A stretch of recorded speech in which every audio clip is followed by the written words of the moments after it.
¿Qué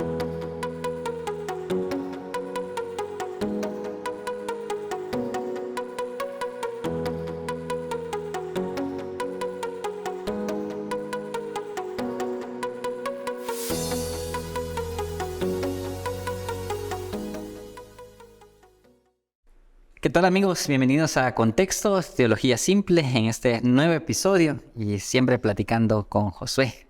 ¿Qué tal? Pues aquí, felices, Mike. Felices, Bueno, siempre digo lo mismo, Sí, aquí pues felices. sí. Digo, es verdad, pero ya se va a escuchar como a cliché. Sí, pero sí estamos felices. Sí. Más que esta oportunidad tenemos un programa especial con motivo de la Semana Mayor o Semana Sí. Santa o el clímax de Cuaresma. Así que vamos a estar hablando acerca de interpretaciones de la cruz a propósito de un libro, ¿verdad? Sí, pues mira, aquí lo muestro a la cámara. El libro se llama Mucho más que una cruz y el autor es Marcus Baker. Es un misionero menonita de origen norteamericano. Se me había olvidado que era menonita. Sí. Con razón, algunas de sus interpretaciones cita mucho, por ejemplo, a Juan Driver. A Juan Driver, que es un pensador. Pero ahora entiendo. Sí. Pero bueno, a grandes rasgos, el libro es como una compilación de reflexiones en torno a la cruz, ¿no? O el significado de la cruz. Sí. O los significados de la cruz, que ahí está yo creo que la clave de lo que queremos hablar Sí, hoy. quizás podemos comenzar con eso. En el ambiente evangélico regularmente le damos un significado a la cruz. Sí. Y cuando evangelizamos o cuando predicamos acerca de la cruz, casi siempre estamos hablando de que Jesús pagó una deuda por nuestros pecados y dado que la pagó, ahora nosotros estamos libres, ¿verdad?, de esa condena, y hay diferentes formas de hablar de eso, de esa condena que teníamos. Algunos hablan de ira, algunos hablan de diferentes imágenes, y de tal forma que ahora podemos acceder a la salvación de Dios. Lo que sería la sustitución penal. Exacto. ¿No? Bueno, ese sería el O nombre, la el nombre teoría, técnico. el nombre técnico, la teoría de la sustitución. Sí. O satisfacción, creo que también, ¿no? Exacto. Entonces, pero algunos van a pensar, bueno, eso es lo que Jesús hizo en la cruz, ¿verdad? ¿Por qué están diciendo que es una teoría?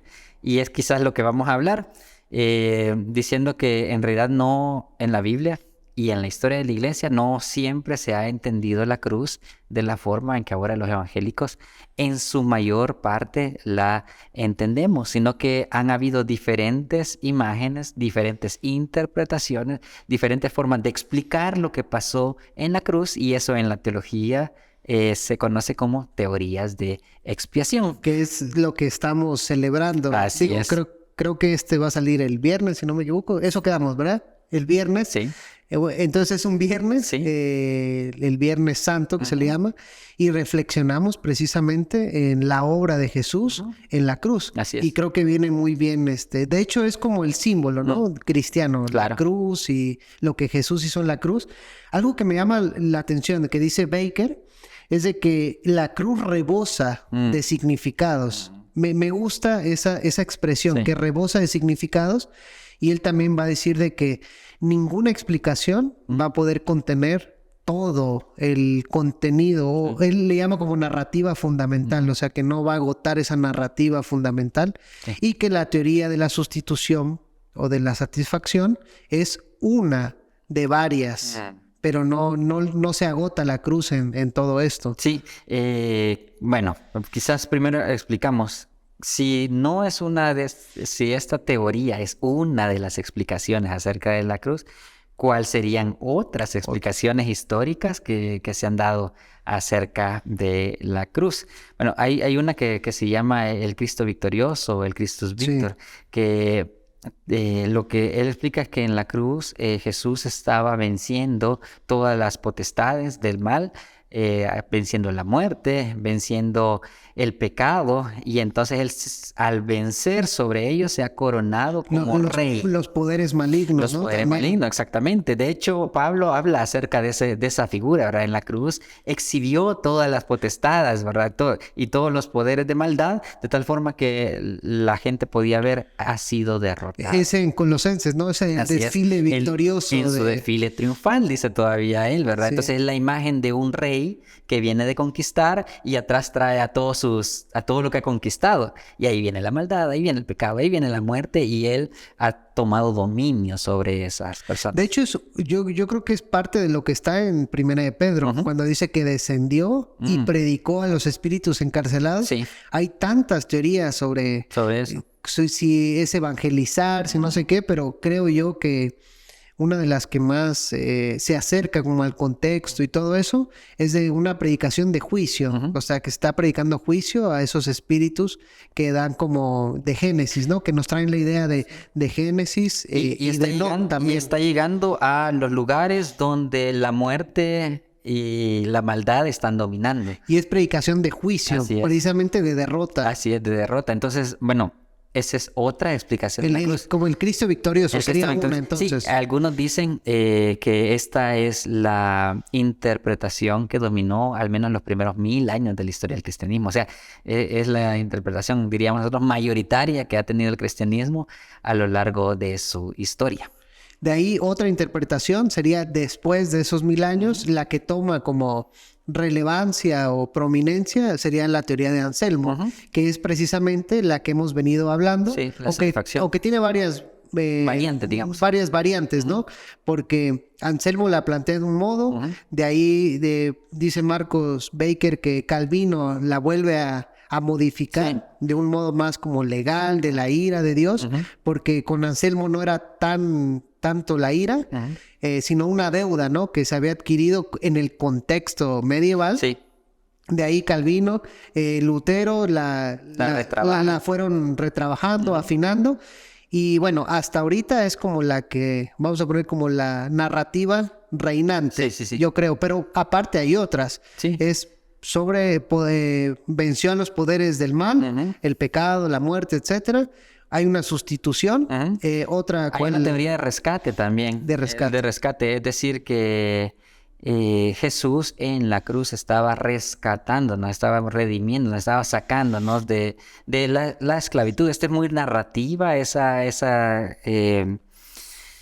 esta explicación, pero tiene base bíblica porque los evangelios dicen que Jesús se ha dado en rescate por muchos. Y aparte me gusta porque une la vida de Jesús, que va rescatando a las personas de los poderes del mal, de la enfermedad, de la muerte, del pecado. Entonces une esa vida de Jesús con la obra de la cruz, que es el rescate. Sí.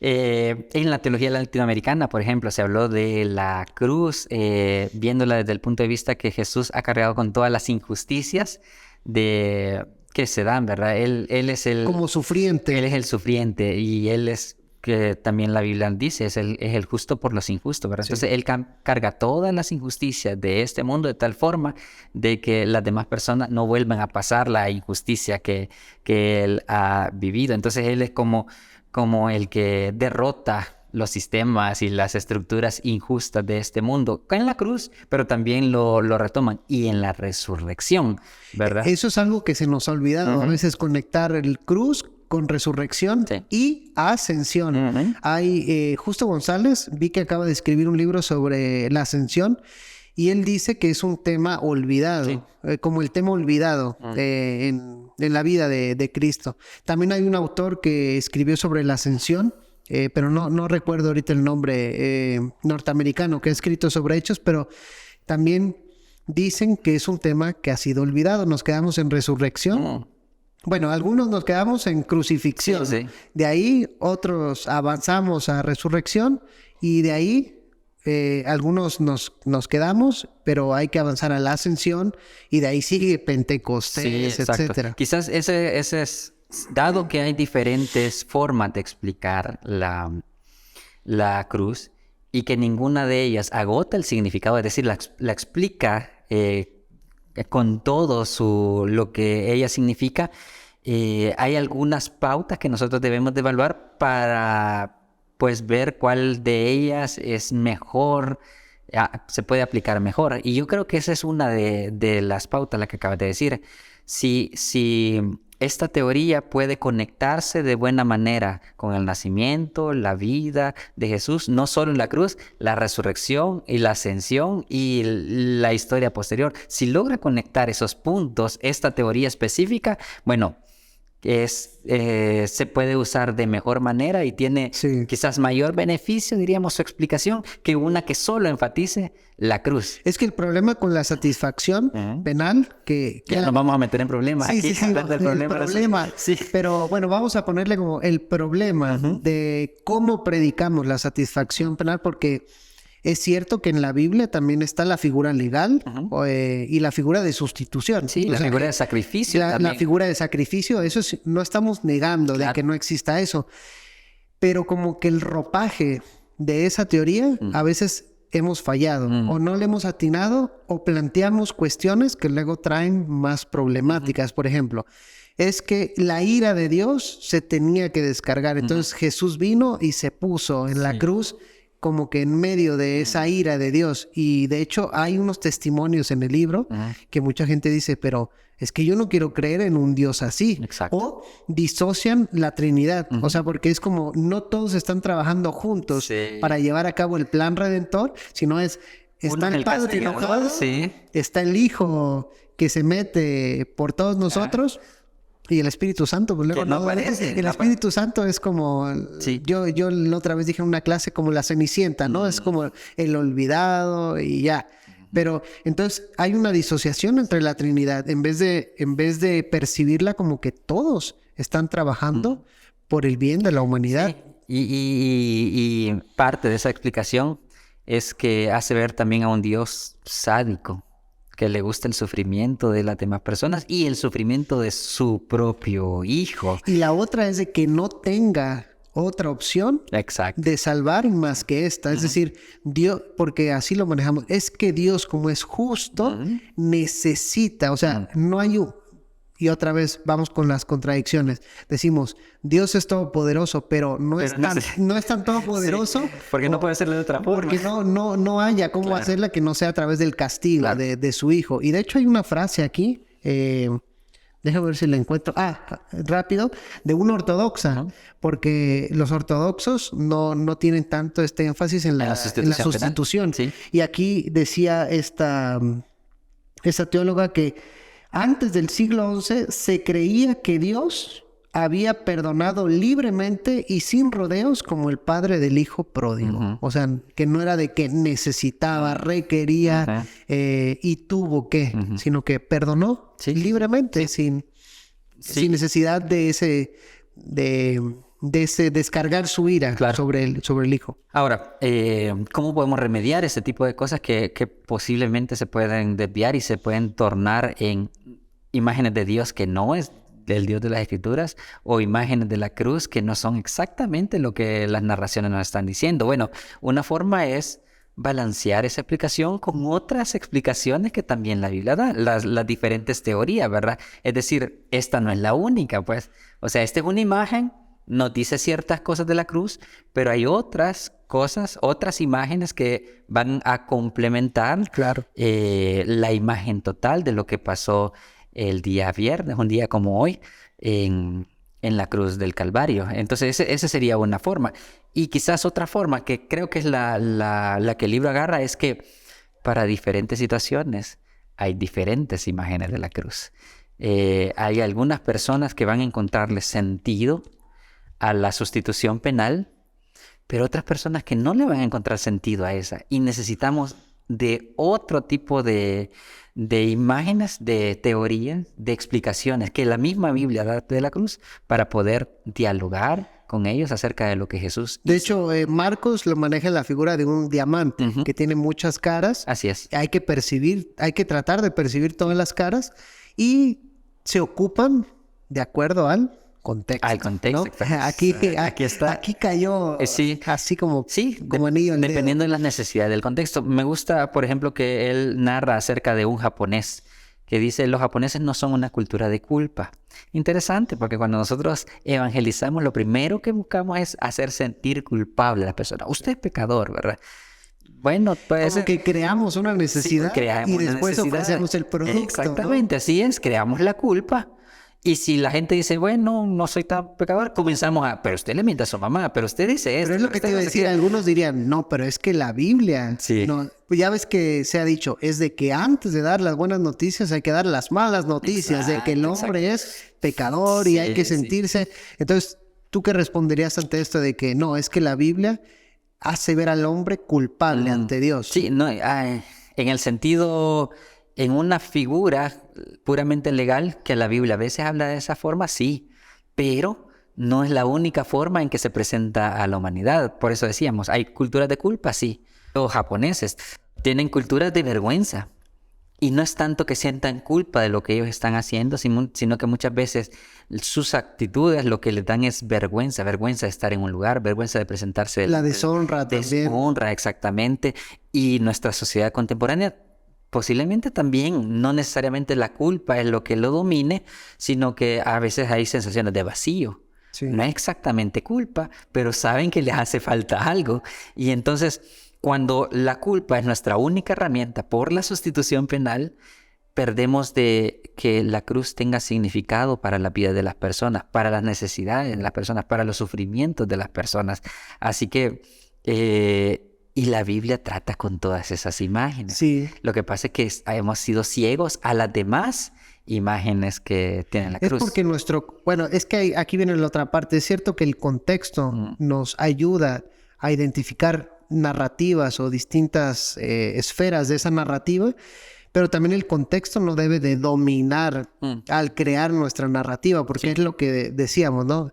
Si el contexto de Anselmo, de hecho, yo creo que Anselmo hizo un buen trabajo y aquí Marcos Baker lo rescata de que él tomó conceptos de su cultura. El problema es que después esos conceptos moldearon la idea de Dios. Y se hicieron regla para las demás. Y se hicieron regla. Aunque en las demás culturas no fuera aplicable esos conceptos. Exacto. Y como no son aplicables, como no tenemos la sociedad feudal, como no tenemos la cuestión de honor que se tenía en la época de Anselmo, entonces buscamos crear esas condiciones a través de nuestra evangelización, en lugar de percibir las necesidades producto del pecado y de este mundo llevado hacia el caos muchas veces por el pecado, las necesidades que se van creando, y entonces, como hizo Anselmo, nosotros también rescatar nuevas figuras y nuevas metáforas que a veces hemos hablado aquí. Otra cosa con respecto al contexto, porque ya hablaste de que hay contextos de honor y vergüenza, como los japoneses. Él lo menciona de que el japonés fue como, pues yo no siento culpa realmente, o sea, como en mi sociedad no entiendo ni siquiera entienden a qué se están refiriendo. Ajá. Y de ahí toca el tema del Congo, no sé si te acuerdas, donde igual dicen que estaba el predicador exponiendo la sustitución y que todos emocionados, tomando notas, pero que no conectaban con su contexto, porque ellos viven en una sociedad donde los poderes del mal, los poderes demoníacos están como sueltos y pueden causarle daño a las personas en cualquier momento. Y que cuando el predicador empezó a hablar de cómo derrotó Jesús los poderes de la maldad, cómo sentenció juicio y salió victorioso, que ellos fue como, vaya, eso sí nos está hablando a lo que estamos viviendo, a nuestros temores más profundos. Exacto. Y bueno, podemos ir enumerando diferentes ejemplos que da Marcos para que la gente pueda decir, bueno, y entonces, ¿qué puedo hacer yo? Bueno, ese es el propósito del libro, ¿verdad? ¿Qué puedo hacer yo cuando me enfrento a estos diferentes contextos? Esto yo creo que va a tocar un tema sensible que es la evangelización. Sí. Porque básicamente eso, porque cuando hablamos de la cruz, estamos presentando el evangelio, la buena noticia del evangelio. Entonces, ¿qué podemos hacer yo? ¿Hay lugar para la sustitución penal? Sería una pregunta. ¿En nuestros contextos? Yo creo que sí. De hecho, Marcos Baker dice que él le tocó predicar la sustitución penal en un contexto de cárcel, donde había una culpa, donde había que pagar algo, aunque no la presentó exactamente así como que, mira, Dios está enojado contigo y te va y quiere derramar, a ti te merecía la ira de Dios, pero Cristo se interpuso, pero sí presentarlo en el contexto de mira, tu pecado te ha alejado de Dios y Jesús vino a sustituir todo, llevó tu culpa en la cruz y la presentó.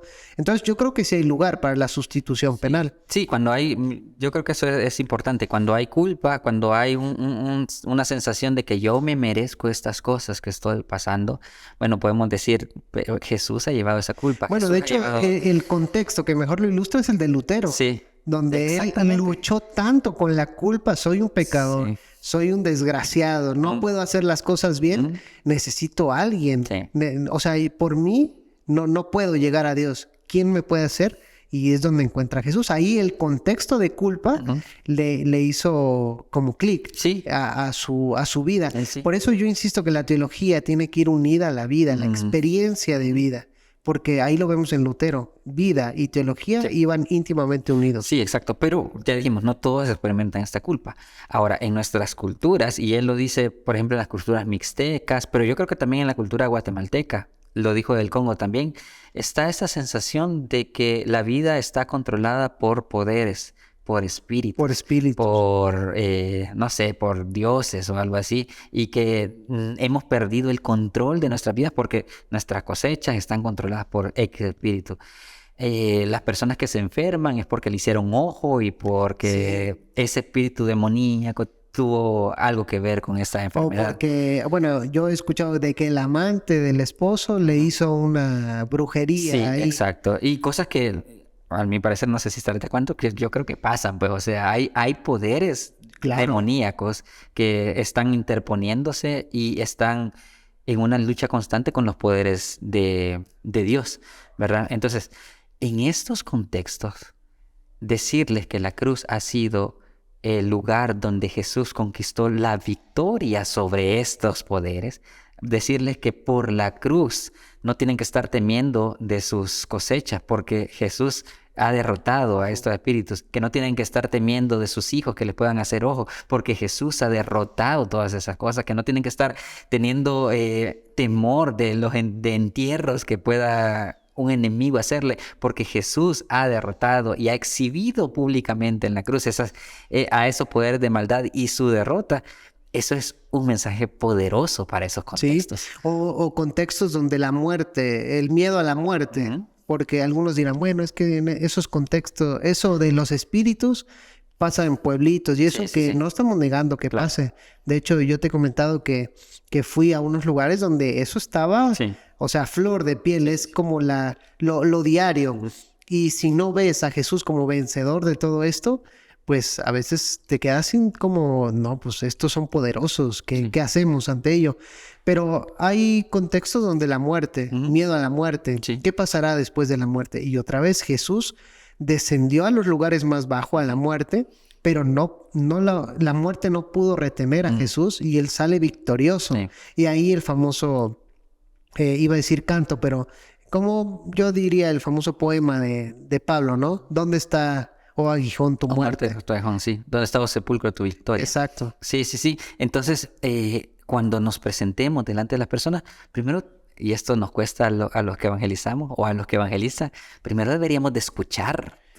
Conocer cuáles son tus temores, cuáles son tus miedos, dónde el pecado está afectando, en qué parte de tu existencia estás sintiendo un vacío en lo cual necesitas la revelación de la cruz para cambiar tu manera de pensar. Pero y de precisamente vivir. Para eso hay que convivir, hay que relacionarse. Sí. Porque no puedes llegar solo a la colonia y pasar 5 minutos y saber eso. Obviamente ha traído frutos. No, numéricos. Sí, claro, numéricos, pero yo recuerdo, leí en un libro de Martin Buber, este famoso filósofo judío, donde él se arrepintió en una charla de haber respondido a un cuestionamiento de un obrero, porque dice que le respondió, que le deshizo su argumento y después él se quedó, que se había arrepentido porque lo había llevado al Dios de los filósofos y no al Dios de Abraham. Y él decía, es una lástima porque yo no me voy a quedar a conocerlo, yo no me voy a quedar a hacer relaciones con él, yo no me voy a quedar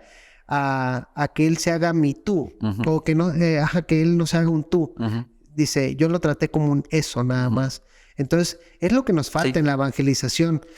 conocer a los demás, escucharlos, pero como tenemos un mensaje, queremos ir a hablar y no callar. Sí. Entonces no escuchar las necesidades, qué están pasando, qué temores tienen, qué sinsentidos. Pero yo creo que es un llamado de atención a los que intentamos presentar el evangelio. Yo creo que sí. Y quizás otra instancia que podemos pensar es, por ejemplo, las personas que se sienten atrapadas por X o Y situación o que sienten que no hay salida. Esto de que Jesús ha pagado el rescate para nuestra liberación, para sacarnos de esos lugares tenebrosos donde la humanidad muchas veces se encuentra. Ese es un mensaje también poderoso para presentarlo. Hay mucha gente que piensa que no puede salir de lugares, de colonias, de comunidades, de costumbres, ¿verdad? Entonces, incluso tenemos esto de que hay maldiciones generacionales, decimos una cosa así. Bueno, pero si Jesús en la cruz está pagando el rescate de liberación por nosotros, es decir, no necesitamos mantenernos en este lugar. Jesús ya nos ha pagado lo que tenía que pagar para que nosotros no estemos en estos lugares. Con lo que decías ahorita recordaba con lo de la vergüenza. Que él pone un testimonio de una muchacha, no dice qué le pasó, pero que ella sentía vergüenza por algo que no había hecho ella, sino que habían practicado habían hecho su familia. Ajá. Entonces, ¿cuántas mujeres no hay así que a lo mejor desgraciadamente han estado en una violación o que las fueron violadas? Es vergüenza. O personas que tienen a lo mejor luchas internas que les da vergüenza. No es tanto una culpabilidad, sino como que realmente me siento deshonrado. O no me siento con la capacidad de acercarme a Dios, pero no por culpa, sino por una vergüenza. Y otra vez el mensaje de la cruz es de que Jesús lleva tu vergüenza.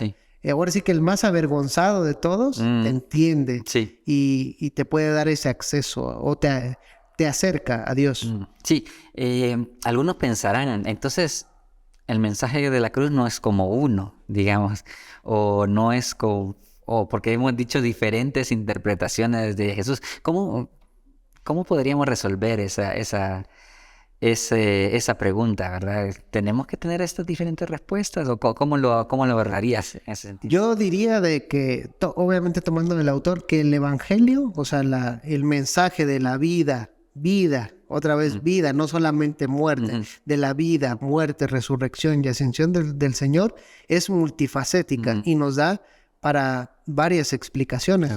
Porque es algo curioso, y también lo dice Baker, de que se presenta la salvación a través de la cruz, pero no se nos dice cómo se opera esa salvación. Y esa salvación, o más bien esa explicación, la podemos encontrar en varios pasajes que ocupan varias metáforas, varios conceptos, porque es rebosa de significado la cruz. Entonces yo diría estudiar la Biblia y ir percibiendo todas esas explicaciones, aplicaciones y mantenerlas. Y él lo ilustra con una caja de herramientas, que la sustitución penal puede ser un martillo, pero un carpintero no siempre ocupa un martillo, ocupa un destornillador, ocupa una sierra. Y nosotros tenemos que tener llena esa caja de herramientas para a la hora de enfrentarnos a contextos distintos, saber cuál llevar y cuál explicar. Sí, esa imagen es hermosa. Yo creo que para nuestro ministerio cristiano es sumamente importante. Las personas evangelizadoras no es que les estamos quitando su mensaje, ¿verdad? Y le diga, ¿ahora qué voy a decir? Si no, esto que he dicho y que le he asegurado, ustedes me están diciendo que es solo una de las explicaciones. No, es un ánimo. Es un ánimo, porque lo que usted ha predicado es cierto. Pero además hay otras certezas que sabemos que la cruz es que nos va a servir. A veces nos decepcionamos. ¿Por qué esta persona no recibió el mensaje del evangelio? Bueno, quizás porque no conectó. Quizás no conectó con la necesidad que él estaba teniendo, quizás no conectó con el lenguaje, quizás no conectó con la cultura que ellos están manejando. Entonces es bien complicado para los misioneros. Este también es un reto, pues, porque nosotros estamos acostumbrados a una cultura y a formas de expresarnos. Cuando vamos a otro lugar, necesitamos de aprender de la otra cultura. Y en ese sentido, aprender lo que ellos están sufriendo por el pecado, por la maldad, por la muerte, los enemigos comunes, ¿verdad? Y entonces darnos cuenta cómo la cruz tiene significado y puede liberar, puede rescatar, puede sacar, puede restituir a reconciliar, lo humano, fue otra que no tocamos. Exacto. Ya se nos vino el tiempo, Sí. pero la reconciliación, Así obviamente entre Dios y el hombre, pero también entre nosotros, que nos reconcilia entre Entre el humano. entre humanos. Sí, sí, sí. Incluso con nosotros mismos también nos reconcilia porque nos vuelve verdaderamente humanos. Es decir, no estamos peleados en nuestra naturaleza, sino que por fin podemos estar satisfechos con nosotros mismos. No como cuando vamos a abordar la película del Oscar, que hay insatisfacción. Siempre la falta Sí, de sí, es sentido. esa falta de sentido, que por cierto esperen ese programa que hablamos de la película. De la mejor película del año. De la mejor 2023. película, exacto. Esa reconciliación con uno mismo es lograda a través de la cruz también. Y entonces estas diferentes falencias, estas diferentes necesidades, estas diferentes vicisitudes que la humanidad tiene, encuentran respuesta en la cruz. No solo con una imagen, con Exacto. diferentes imágenes que pueden ser Y pertinentes. como tú dices, no es para desanimarnos y decir siempre lo hemos hecho mal, sino que darle la vuelta. Lo podemos hacer mejor. Sí. Y eso es estudiando la Biblia y ayudándonos de otros recursos también. Exactamente. Como este libro. Como este libro. Así que los animamos a dos cosas. A poder tener el libro, poder estudiarlo, poder darse cuenta de las historias que son poderosas historias de transformación que la cruz ha dejado. Sí. Entonces necesitamos nutrirnos de eso. Pero número dos, estudiemos la cruz. Estudiemos las diferentes metáforas, estudiémoslas para que nosotros podamos llenar nuestra caja de herramientas y entonces servir de mejor manera al reino de Dios. Yo creo que con eso nos podemos quedar, man. Ok, muchas gracias a todos los que nos acompañaron en esta conversación y esperamos que en este tiempo de la Semana Mayor sea un tiempo donde podamos reflexionar, pero también conocer más a Jesús y a su cruz.